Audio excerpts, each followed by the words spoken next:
c'est le grand jour, c'est le deuxième épisode de notre LP Live. Vous vous souvenez que la dernière fois, c'est Karine qu'on a reçue. On est revenu sur un peu les origines du projet El Picto, comment il est né dans sa tête, comment on est arrivé jusque-là. Et en fait, il y a un sujet qui me tenait à cœur. Je pense que dans l'adage sans Picto, on n'a pas d'El Picto. Mais en fait, cette aventure-là, on n'aurait pas pu la faire sans deux personnes, sans une équipe. De l'autre côté de l'Atlantique, c'est l'équipe d'Idéo Picto qui est représentée par Bernard et Annick. Je vous propose de les découvrir au travers de notre LP Live épisode numéro 2. L'enjeu ici, c'est que vous compreniez pourquoi ils sont arrivés là, pourquoi on travaille ensemble et quels seront nos projets futurs. Donc, bonjour Bernard et bonjour Annick. Bonjour. Alors, je vous propose de vous présenter en quelques mots. Oui, bonjour. Voilà, mon nom est Bernard. Je suis avec ma conjointe Annick. Voilà, j'ai dessiné des pictogrammes pour mon fils Tom qui a un diagnostic d'autisme. Moi, papa de 3 beaux enfants. Marjorie qui a 24 ans, Anthony qui a 21 ans et Tom qui a 13 ans et Tom qui est notre merveille autiste. Voilà, moi j'ai dessiné plein de beaux pictos puis qui facilitent la vie à plein d'enfants, plein de gens un peu partout dans le monde. C'est le fun. Alors, moi, je suis Annick, je suis la conjointe de Bernard, donc je l'accompagne dans cette aventure-là. C'est pas moi qui dessine mes pictos, mais dans l'entreprise, c'est moi qui travaille sur les emballages, le site Internet, les réseaux sociaux, service à la clientèle, assemblage de produits et tout. Donc, ensemble, on forme une belle équipe. On a vraiment une belle collection de produits qui, au début, était dédiée seulement pour des enfants à besoins particuliers, puis maintenant, qui est devenue beaucoup plus grande que ça. Alors, en fait, moi, je dessine, puis Annick, elle fait tout le reste. C'est ça. Alors, je pense que c'est une belle entrée en matière. Donc, effectivement, je pense que déjà, la première étape, je vous ai dit que vous étiez de l'autre côté de l'Atlantique. Vous êtes au Québec, dans ce merveilleux pays, dans cette merveilleuse contrée. Est-ce que vous pouvez me dire tout simplement qu'est-ce que vous voyez quand vous ouvrez quand vous regardez par la fenêtre? Ce matin, si je regarde par la fenêtre, il y a encore un peu de neige au sol. Il a neigé hier. Il commence à faire froid. L'hiver est à nos portes. Mais la neige va fondre dans les prochaines journées, parce qu'ils ont du temps toute la vie. Mais oui, en fait... c'est nuageux aujourd'hui, c'est l'automne, il y a presque plus de feuilles dans les arbres. Comme disait Bernard, nous, on dirait au Québec, tout de suite après l'Halloween, la neige tombe, donc mais c'est vraiment variable. Aujourd'hui, il annonce 5, la semaine prochaine, on annonce 18. Alors, vive le Québec! Oui, alors je pense que vous devez avoir aussi froid que chez nous ici en France. De toute façon, le froid est arrivé. Alors, Bernard, tu nous as parlé un peu de ta famille. Donc, tu as 3 enfants. Il y a Tom qui est au milieu de ce cadre familial. En fait, quelle est la raison pour laquelle, à un moment donné, tu t'es réveillé le matin en te disant il faut que je dessine des pictogrammes parce que il a besoin de mieux comprendre pourquoi. Est-ce que c'est d'un point de vue de la communication? Très concrètement, en fait, il y a quelque chose qui s'est produit à la maison. Tom était au salon et puis c'était l'heure d'aller manger, donc je lui disais Tom, viens manger. Puis il me disait non, je vais aller au parc. Je lui ai répété Tom, viens manger. Il ne comprenait pas, il me disait je vais aller au parc. Et ma conjointe, on venait tout juste d'avoir le diagnostic d'autisme. Ma conjointe qui était dans une autre pièce, elle me lance Bernard, fais-lui un dessin. Donc j'ai pris une feuille, j'ai dessiné une fourchette, assiette, un petit repas, ensuite un parc avec rapidement sur un bout de papier. Et je l'ai montré à Tom. Puis je lui ai dit, on va manger et ensuite on va aller au parc. Puis il s'est levé immédiatement puis il est allé à la cuisine. Donc, je me suis dit, OK. Mais moi, dans ma tête, c'est exactement là que je me suis dit, OK, tu aimes les dessins, je vais faire le dessin. Ça semble bien aller dans la communication. À la base, c'est parti là. Je sais pas s'il y a un peu... C'est exactement ça. Donc, on savait déjà que les dessins, le visuel était bénéfique pour Tom. On a reçu un diagnostic d'autisme pour Tom alors qu'il venait tout juste d'avoir 2 ans, qui est plutôt jeune, et on a commencé à recevoir les services du centre de réadaptation de la région, et c'est une des premières choses qu'on a instaurées pour Tom. On parlait des images en général, donc c'était plutôt dessin à main levée, tout ça. Mais c'est vraiment à ce moment-là qu'on a eu le déclic tous les deux que c'était la solution pour communiquer avec lui, puis aussi vice-versa, pour que lui puisse communiquer avec nous par la même forme. D'accord. Donc, le point de départ, finalement, tu as pris ton crayon, tu as dessiné ton picto. Ça a permis d'instaurer une communication, un échange avec Tom. De là, tu as probablement dû te rendre compte que le langage étant tellement vaste, il y a tellement de choses à dire dans la vie, mais que les pictogrammes, il va en avoir besoin tout le temps dans des étapes importantes de sa vie, lorsqu'il se prépare le matin pour aller à l'école, par exemple. Donc, c'est de là qu'est né Idéo Picto. Aujourd'hui, est-ce que vous pouvez me dire à peu près combien il y a de pictogrammes dans vos bases? Environ 2000. On pourrait dire 2000, en fait, de pictogrammes uniques. Ces pictogrammes-là sont disponibles, en fait, au Québec, au Canada, sont disponibles en anglais et en français. Et avec les années, en fait, les pictogrammes on a eu des demandes de traduction, donc espagnol, danois, en fait, qui va être disponible dans les prochaines semaines. Allemand et d'autres langues que j'oublie. Donc, la banque unique est d'environ 2000, un peu plus de pictos. Ouais. Et la plupart de ces pictos-là sont traduits je pense, maintenant, on est rendu à 6 ou 7 langues au total. Là. D'accord. Et donc, ce qui est assez remarquable, en fait, c'est que on aurait pu très bien imaginer faire une banque d'images. En fait, la petite astuce et ce qui est plutôt malin dans ce que vous proposez, c'est que les pictogrammes, ils sont magnétiques. Ils viennent se mettre sur des supports. Là, ça peut être le réfrigérateur, ça peut être divers endroits. Et donc la plaquette que tu présentes là, Bernard, finalement, c'est une plaquette qu'on vient accrocher sur la poignée de la porte dans la salle de bain, par exemple, qui va permettre sur les différentes étapes pour se préparer le matin de pouvoir les décliner sous forme de pictos. C'est bien ça, hein? Tout à fait. Je travaillais dans un domaine d'imprimerie où, à la base, on faisait des magnétiques, des petites publicités qu'on appose sur le frigo, plein de termes. Je me suis dit, pourquoi pas créer mes pictogrammes, mettre les images sur des magnétiques et puis développer un accessoire et voilà, en fait. Nous, c'est le côté pratique, en fait, qui était important, puis le côté portatif aussi. Ouais. Ça, c'est important de le dire. Donc, les images devraient être d'un format assez pratique, justement, pour pouvoir être transporté d'une pièce à l'autre, utilisé facilement par un enfant. Donc, on doit penser aussi à la motricité fine, qui peut être problématique pour certains enfants.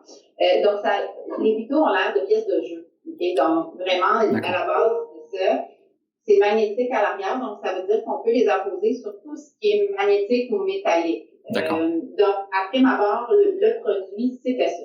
C'est le côté pratique, portatif. Pour nous, ça a toujours été... on se garde toujours ça dans la tête quand on développe un produit, parce que c'est encore ça, notre mission, c'est de rendre le produit accessible puis portable, en fait.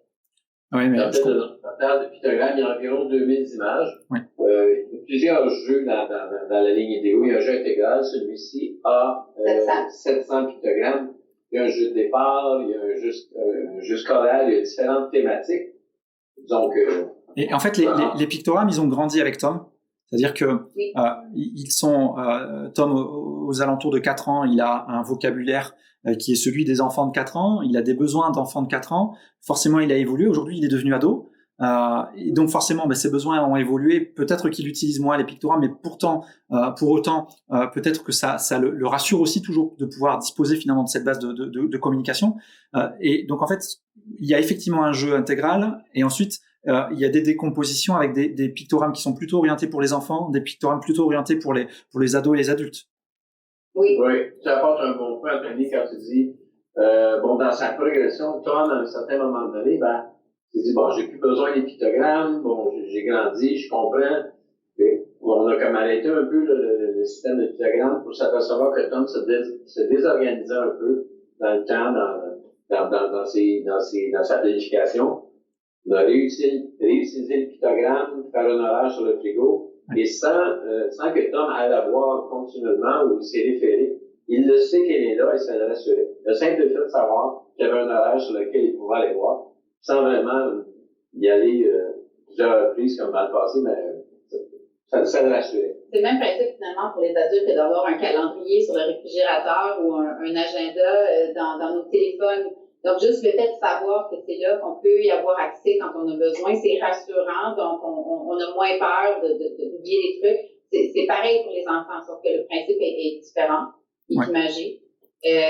Donc, oui, on a suivi l'évolution de Tom. Donc, quand on a commencé à avoir de la difficulté avec la gestion des émotions, il y a eu la route de secours qui est arrivée, il y a l'ensemble Je suis calme.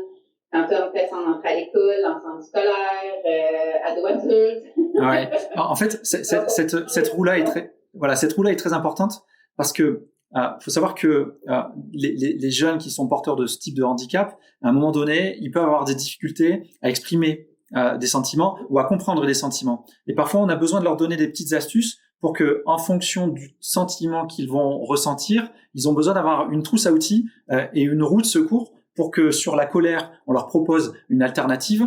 Et donc, c'est complètement l'objectif de cette roue de secours, en fait, hein, c'est ça? Exact, oui. Puis on voulait aller dans la simplicité. Nos illustrations sont simples, sont pas trop détaillées, pas trop de couleurs. C'est la force de nos illustrations, en fait, parce que c'est la première chose qu'on nous a appris quand on a commencé à faire les illustrations. C'est pas une bande dessinée. Première chose qu'on s'est fait dire. Deuxième chose aussi, fallait pas, on devait pas aller trop dans les particularités. Ouais. Exemple, un enfant avec les cheveux bruns ou un enfant avec un chandail rouge. Parce qu'il y a des enfants où c'est vraiment particulier, juste parce que l'enfant n'a pas la même couleur de vêtements qu'il porte, il va refuser de suivre l'action ou l'objet sur le pictogramme. Donc, en évoluant, les pictogrammes sont plus axés vers les plus vieux. On a pu oser aller un peu plus dans les détails, mais pour les plus jeunes, par exemple, c'est très important, comme par exemple, mouiller la brosse à dents. On voit vraiment que le détail est sur l'eau et la brosse à dents. Ouais. Le reste a vraiment pas de couleur. Donc, je pense que c'est la force de nos images. Ce qui est fait, ils sont vraiment universels parce qu'ils sont compris. Peu importe l'âge, peu importe la langue. Absolument. Et ce qui est quand même extrêmement important, c'est d'avoir une symbolique qui soit vraiment très proche de la réalité pour que justement on retire toutes les possibilités d'interprétation de l'image pour vraiment aller droit au but. Et c'est ce qui fait la force de vos bases d'images. Alors, la raison pour laquelle on se réunit aujourd'hui, en fait, et qu'on parle d'idéo picto, c'est que il y a un beau matin de je sais plus quel mois, on a eu l'idée, vous avez eu l'idée finalement de partager l'expérience d'El Picto avec l'expérience d'Idéo Picto. On a décidé en fait de faire en sorte que quand on installe El Picto sur son téléphone, on ne l'installe pas avec une base vierge avec l'utilisateur qui vient injecter l'ensemble de ces pictogrammes. Donc, de base, quand on télécharge El Picto aujourd'hui, on dispose de l'intégralité de la base Idéo Picto intégrale. C'est extrêmement important pour nous parce que forcément, plus on va faire gagner de temps aux parents, mieux c'est. Notre enjeu, encore une fois, c'est de pouvoir traduire de la voix à l'image, de pouvoir traduire par des pictogrammes des séquences de vie. Pour faciliter la prise d'autonomie, pour faciliter la compréhension. Et c'était aussi notre enjeu que de pouvoir proposer cette base d'images au plus grand nombre, pas uniquement aux personnes qui sont en situation de handicap, mais également aux personnes qui sont dans l'entourage, qui ont à un moment donné besoin d'échanger, de communiquer. Il n'y a pas forcément de connaissances à avoir de la base complète Idéo Picto qui se trouve dans El Picto. Le simple fait de dire « va te laver les dents », ça doit faire apparaître un pictogramme qui est contextualisé et qui est compréhensible par ce jeune, parce que de toute façon, c'est le référentiel de communication, c'est ce qu'il va rencontrer au quotidien. On pourrait assimiler en quelque sorte El Picto Picto a une sorte de porte-clés avec les pictogrammes Isopicto qu'il aurait à sa ceinture, qu'il amène avec lui. Ça, c'est ce qu'il va utiliser pour sa communication quotidienne. Et le Picto est un peu le pendant, c'est-à-dire faire en sorte que les parents, les grands-parents et les instituteurs, les AVS, etc., puissent justement rentrer dans le sens inverse. Donc c'était quand même une grande chance pour nous que de pas avoir à redessiner tout ça. Tu as une idée un petit peu du temps que ça t'a pris, Bernard, pour mettre sur le papier tout ça? Anthony, je crois que c'est sur une période de 2 ans. Oui, au départ, puis en fait, il faut faire attention parce que le produit était en développement pendant 2-3 ans avant qu'on fasse le lancement en 2012. Et puis, le premier ensemble de pictogrammes avait 474 pictogrammes et ça a pris 2 ans. Ah oui. Donc, à la suite, puis on parle de 2 ans pour illustrer, mais on parle aussi pour trouver le bon magnétique, pour trouver le bon fini, les accessoires et tout. Donc, c'est 2 ans pour tout, mais je me rappelle des heures et des heures, Bernard passé sur la table de cuisine à illustrer tous les pictos. Encore, c'est une chance qu'il est là parce que moi, dessiner ça, c'est pas mon talent. Mais c'est pas le mien non plus. Oui, Tom était là, souvent il était à côté de moi, et puis c'est lui qui validait aussi mon image. J'ai une anecdote rapidement. Je dessinais le pictogramme malade, tout simplement l'état d'être malade. Voilà, malade, le pictogramme malade. Et puis j'ai dessiné un pictogramme où l'enfant était un peu triste avec un mouchoir, un papier mouchoir, puis je l'ai montré à Tom, puis il m'a dit moucher. Mais c'était pas le terme, moi je voulais pictogramme malade. J'ai redessiné, j'ai enlevé le mouchoir jusqu'à temps qu'il me dise malade. Donc, beaucoup de pictogrammes, Tom les a validés, les a approuvés, pas moi. Donc, on a aussi fait appel à des ergothérapeutes, des orthophonistes, des parents, des enfants, afin de savoir. Tu sais, ça a été un gros travail d'équipe afin de s'assurer que le matériel, une fois sur le marché, mais qu'il ne manque pas un pictogramme. Il fallait juste s'assurer. Puis on s'est entouré de gens pour nous aider aussi. C'est encore ça aujourd'hui. En fait, dès qu'il y a un développement de nouveaux produits, il y a plusieurs experts parents qui sont consultés à savoir qu'est-ce qu'ils ont besoin. J'irais même dire que le partenariat qu'on a eu avec El Picto, ça nous apporte la même chose parce que quand on vous a offert la banque de pictogrammes, en fait, vous avez aussi demandé d'en dessiner davantage, qui nous apprend aussi à réaliser qu'il y a peut-être des ajouts qu'on peut faire. Il y a toujours matière à s'améliorer. Puis, nous, on est au Canada. Vous êtes en Europe, vous êtes en France. Donc, il y a plein d'autres pays, la Suisse, tout ça, qui achètent nos produits. Donc, vous avez une réalité différente. Donc, vous avez peut-être besoin des pictogrammes que nous, on n'aurait pas pensé au préalable parce que, justement, c'est moins notre réalité ici. Donc, au même titre, El Picto a collaboré au développement de nos produits aussi. Donc, je pense que de ce côté-là, c'est une super belle relation parce que je pense que tous les deux, on s'apporte vraiment mutuellement de l'aide pour améliorer nos produits, finalement. Oui, en fait, je pense que l'amélioration continue, c'est le credo, finalement, à la fois d'Isopicto et d'El Picto. Le fait de pouvoir adapter l'offre finalement de pictogrammes en fonction des besoins. J'imagine qu'il y a des cultures différentes aussi. On parlait en rigolant avant de commencer l'enregistrement des chocolatines. La chocolatine, c'est quelque chose qui va être compris de manière différente en fonction de l'endroit dans lequel on se trouve. Mais bien évidemment, il faut que quand je suis à Toulouse, là où c'est la capitale de la chocolatine, quand je dis chocolatine, il faut qu'il y ait un pictogramme bien spécifique qui apparaisse. Et je vous taquine justement là-dessus. Mais il y a forcément la nécessité d'avoir une adaptation de la base pictographique en fonction de la culture, du besoin et du message qu'on essaie de faire passer. Ce qui est une très bonne transition parce que quand on parle d'amélioration continue, d'évolution continue, on arrive aussi sur un autre sujet qui est que, comme je le disais tout à l'heure, les jeunes et les personnes qui sont susceptibles d'utiliser la base de pictogramme, à un moment ils sont enfants, ils vont avoir des besoins spécifiques, à un moment ils sont ados et adultes, ils vont avoir d'autres besoins spécifiques, mais dans la vieillesse, on se rend compte aussi qu'il y a des cas d'utilisation importants. Je pense notamment aux personnes qui souffrent d'Alzheimer. Je pense que vous avez une histoire un peu particulière et un lien particulier avec ça. Si vous pouvez m'en dire quelques mots. En fait, quand on a développé le produit, notre ensemble ado-adulte, qui ressemble au jeu intégral, mais vraiment adapté pour une clientèle un peu plus âgée, on s'est fait demander quand est-ce que vous allez faire des pictogrammes pour les personnes âgées. Donc, clientèle, domaine qu'on ne connaît pas du tout. Mais on a vu vraiment que la demande était là. Donc, à l'époque, Bernard est même allé suivre des formations de proches aidants à la Société d'Alzheimer de notre région. Pendant quelques semaines, on a consulté des experts et tout ça, puis on avait commencé à penser à des pictogrammes pour cette clientèle-là. Et le hasard a fait que mon père a reçu un diagnostic il y a 3-4 ans d'Alzheimer. Donc, d'Alzheimer précoce, mon père a maintenant 66 ans, quand même assez jeune. Et puis, quand on a eu le diagnostic, en fait, on a remis le projet vraiment à tête grand V pour le développer, pour pouvoir l'aider. Donc, mon père, après ma base, c'était cobaye pour tester certains pictogrammes. Et puis, en fait, on est venu avec MemoPicto. Ouais. C'est le même principe, en fait. C'est toujours des images. Les images reflètent la réalité de cette clientèle-là. Donc, par exemple, on a les séquences d'habillement et tout, d'hygiène. La seule chose, c'est que, par exemple, on peut axer sur l'autonomie au niveau, par exemple, de faire son café, de débrancher un appareil, d'appeler quelqu'un, les sorties relatives à ce groupe d'âge-là.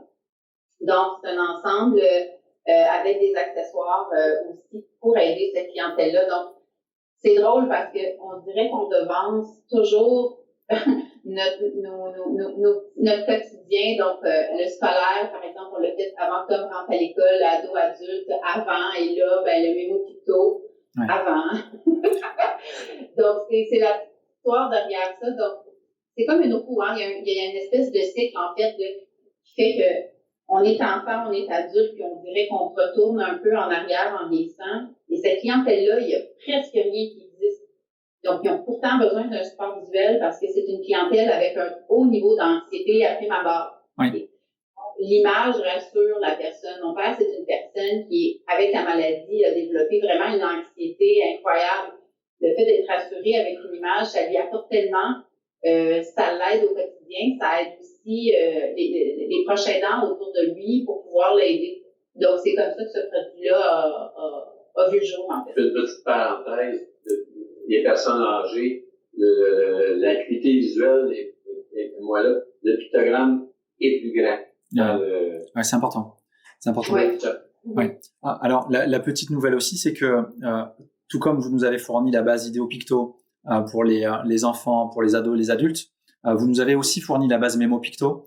La petite nouvelle, alors je crois que vous n'êtes même pas informé, c'est qu'on a déjà intégré l'ensemble de la base MemoPicto dans LPicto. On y a travaillé hier. C'est un peu de travail parce que des pictos, il y en a un certain nombre. Donc on les a tous intégrés dans LPicto. On est en train de les indexer. L'enjeu, encore une fois, c'est que en fonction du besoin, en fonction des situations, on soit en capacité d'amener plus d'autonomie, plus de compréhension dans les relations sociales. Et Dieu sait que on en a plus besoin que jamais en fait de la relation sociale et de s'ouvrir aux autres et de rompre l'isolement. Et je pense que les outils que vous avez créés, ils contribuent justement à rompre cet isolement et à faire en sorte que on puisse donner les mêmes chances à des personnes qui ont des besoins spécifiques. Et donc c'est en ça que, encore une fois, moi je vous remercie parce que c'est une belle aventure. Je pense qu'on vit ensemble. Ouais, tout à fait. Puis comme tu dis, en fait, je pense que en fait ici au Québec, il y a plusieurs personnes qui sont atteintes de déficience cognitive, Alzheimer, qui sont pas nécessairement dans des centres d'hébergement pour personnes âgées. Oui. Ils sont à domicile. Donc, il y a plusieurs familles qui veulent garder la personne aimée à domicile le plus longtemps possible, essayer de garder son autonomie le plus longtemps possible. Donc, un ensemble comme MemoPicto va aider à justement les garder autonomes le plus longtemps possible pour qu'ils puissent rester auprès des leurs à la maison. C'est l'objectif aussi de tout ça, là. Pas juste d'aider la personne atteinte, mais aussi d'aider l'entourage et les familles, là. Donc, je pense que le mot-clé de tous nos produits, puis de vous aussi, avec Epito, c'est vraiment aider. Donc, je pense que c'est ce qu'on essaie de faire là, avec tout ça. Oui, je partage cet avis. Si vous deviez décrire, illustrer El Picto en 3 mots, ce serait lesquels? Vas-y. Novateur, intelligent et pratique, je pense. Ouais. Genre, je pourrais sortir plein d'autres qualificatifs, mais là, 3, ça serait... C'est aussi unique. Aussi. Unique. C'est gentil, ça fait 4. Et je les prends tous les 4. Non, bravo. Ma petite blague, moi, c'est les 3 mots, c'est El Picto. Oui, oui, top. Bravo. Produit, oui, tout à fait. Génial, une idée géniale. Et là, 5, 6 mots, j'ai dit, la difficulté à donner seulement 3 mots pour lancer. Ouais. On va mettre des traits d'union entre chaque, ça va faire. Et en fait, alors, on a parlé finalement de l'ensemble de l'offre Idéo Picto avec les enfants, les ados, les adultes, les personnes âgées. Il y a peut-être une piste pour la 4e base. Ce serait des pictogrammes à destination des pros. Faire en sorte que la personne en situation de handicap, quand elle est en situation professionnelle, elle puisse avoir ses propres pictogrammes pour rappeler les consignes de sécurité. Voilà, je pense qu'il y a peut-être quelque chose à gratter à ce niveau-là. Mais parce que, bien évidemment, quand les jeunes deviennent des adultes, à un moment donné, ils rentrent dans le monde du travail. Il faut qu'on puisse continuer à leur donner un pack d'informations supplémentaires pour qu'ils puissent bien vivre leur vie professionnelle. Ouais. Le ado adulte va un peu dans ce sens-là. On a effleuré le sujet dans l'ensemble. Ouais. Mais oui, l'intégration dans le milieu de travail pour les personnes autistes, par exemple, c'est pas parce qu'ils sont autistes qu'ils ne peuvent pas travailler. Nous, on croit fermement, puis on en voit dans notre entourage des jeunes adultes autistes qui sont intégrés dans le milieu du travail. Tom va probablement l'être aussi parce qu'il y a ce potentiel-là, mais ils sont vraiment nombreux, là, de plus en plus nombreux à intégrer le marché du travail. C'est pas parce qu'ils sont sur le marché du travail qu'ils n'ont pas besoin d'aide, d'un soutien visuel. Donc oui, absolument, c'est vraiment en fait une bonne idée. On a toujours dit, on devance le développement de notre enfant. Oui. Thomas, on a encore quelques années, on va développer ça ensemble. On le fera ensemble pour le coup. Bon, ensuite, je pense qu'on a parlé de plein de choses. Vous savez qu'ici en France, le contexte a un peu changé. On est reconfiné depuis le début de la semaine. Donc finalement, ça force aussi les familles à voir les choses de manière différente. Alors c'est une redite par rapport à ce qu'on a pu vivre au mois de mars-avril. Comment ça se passe côté de votre côté au Québec? Est-ce que on parle de reconfinement? Est-ce que le Covid, on n'en parle déjà plus? Vous êtes déjà passé à autre chose? Non, la COVID est bel et bien présente, c'est évident. Même on parle de zone rouge, beaucoup de zones rouges depuis quelques semaines qui ont été réintégrées, si je peux dire. La province est divisée en plusieurs régions. Chaque région a sa couleur au niveau d'alerte. Nous, ici, on est en zone rouge. Les écoles sont toujours ouvertes, à l'exception des niveaux, en fait, ici, c'est secondaire, donc secondaire 3 à 5 sont en zone rouge en alternance une journée sur 2. D'accord. Les plus jeunes sont à l'école à temps plein. Les restaurants sont fermés, les bars sont fermés, salles de spectacle, sport, gym, pour le moment. C'est moins sévère qu'au mois de mars. D'accord. Sauf qu'on entend les gens qui sont qui commencent à tourner en rond un peu, puis naturellement, comme vous, on s'inquiète de ce qui va se passer pour le temps des fêtes. Et aussi le masque obligatoire, distanciation sociale. Ouais, tout est là. Évidemment, tout est là. C'est ça. Donc, on est encore dedans, prêt. D'accord. Ouais, oui. Pour prendre notre mal en patience, puis vraiment tout le monde collaborer justement ensemble pour que on puisse revenir à un semblant plus normal le plus vite possible. Ouais, mais de toute façon, il faut garder espoir, il faut rester positif et continuer à innover dans tout ce qu'on fait. Je pense que c'est vraiment le maître mot, hein, c'est de trouver des situations pour être résilient, pour voir l'après, et déjà commencer à préparer tout ça. Il y a de vastes chantiers qui restent à accomplir. Je suis vraiment, mais alors vraiment sincèrement ravi d'avoir pu échanger avec vous. Je ne sais pas si vous avez encore quelque chose à nous dire, à nous raconter. Mais en fait, la COVID peut-être ajouter qu'on a lancé un ensemble de protection, édition COVID, justement, mettre le masque, enlever le masque, distanciation sociale, tout ça. Justement, donner un coup de fil un peu de main. Aux petits enfants, en fait, c'est toujours, on dirait qu'on a le don de toujours prendre une situation qui est plus complexe puis de la retourner en positif. On dirait qu'on a ce don-là. Pendant le premier confinement en mars-avril, donc on était tous à la maison et Bernard a eu l'idée justement qu'on devrait développer un ensemble de pictogrammes pour aider justement les enfants avec le port du masque, le lavage de main. On passait notre temps à répéter, laver les mains 20 secondes, le masque.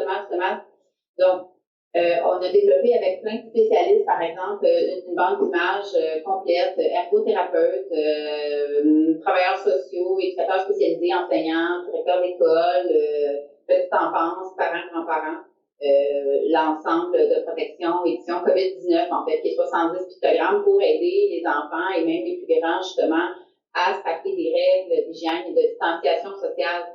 Donc, ce produit-là est disponible depuis à peu près 1 mois ou 2. Puis c'est pas vraiment pour instaurer ou pour forcer quelque chose, c'est vraiment juste pour rappeler à l'enfant ce qu'il doit faire. Donc nous, par exemple, les pictos sont à la porte. Notre porte est en métal, donc la séquence est là, donc il faut oublier son masque, etc. Tu laves tes mains. Donc, on tourne de négatif en puis si je peux ajouter qu'ici, à la maison, sous notre toit, la vie est belle, on est heureux, l'Halloween, on a préparé l'Halloween. Il n'y a pas eu beaucoup d'enfants, mais on s'est déguisé. Tom a participé. D'accord. Non, la vie est belle. On a plein de bonbons qui restent là. Super. Faut pas me le dire à moi, je vais traverser l'Atlantique et je vais venir vous voir. Je suis un grand gourmand. Non. Mais bon. Oui, après pour chocolatine, c'est ça. Non, c'est fabuleux. Je pense que de toute façon, on sent quand on parle avec vous qu'il y a que du positif et on sent les bonnes ondes. Donc c'est ça qui est vraiment enrichissant pour nous. Ça donne envie encore d'aller plus loin. Pour faire la petite parenthèse sur les protections, le kit de pictogrammes de protection, on les a intégrés également dans les pictos, donc ils sont accessibles. On fait des séquentiels qu'on publie 1 fois par semaine. Dans lequel on met à l'honneur les pictogrammes d'Idéopicto sur des moments de la journée, sur le fait de se préparer le matin, sur le fait on a fait des recettes de cuisine, on a fait tout un tas de choses. Aujourd'hui, on a à peu près 65 séquences qui sont mises à disposition de nos utilisateurs et qui leur permettent encore une fois de faciliter la vie, avec des séquences qui peuvent être des séquences de Covid pour apprendre à bien mettre son masque, apprendre à respecter les distances de sécurité, etc. Mais je pense que notre travail à nous, qui est commun entre Idéopicto et Picto, c'est de faire en sorte de pouvoir trouver des solutions d'innovation pour faciliter et améliorer la qualité de vie des personnes en situation de handicap, mais également de leur entourage. Parce qu'aujourd'hui, les vrais héros de notre société, ce sont ces parents comme vous qui passent leur vie finalement à faire en sorte que la vie de leurs enfants soit la meilleure possible et la plus positive possible. Oui, tout à fait. C'est une mission de vie, mais on aime ça. Bon, on va être obligé de clôturer cette session.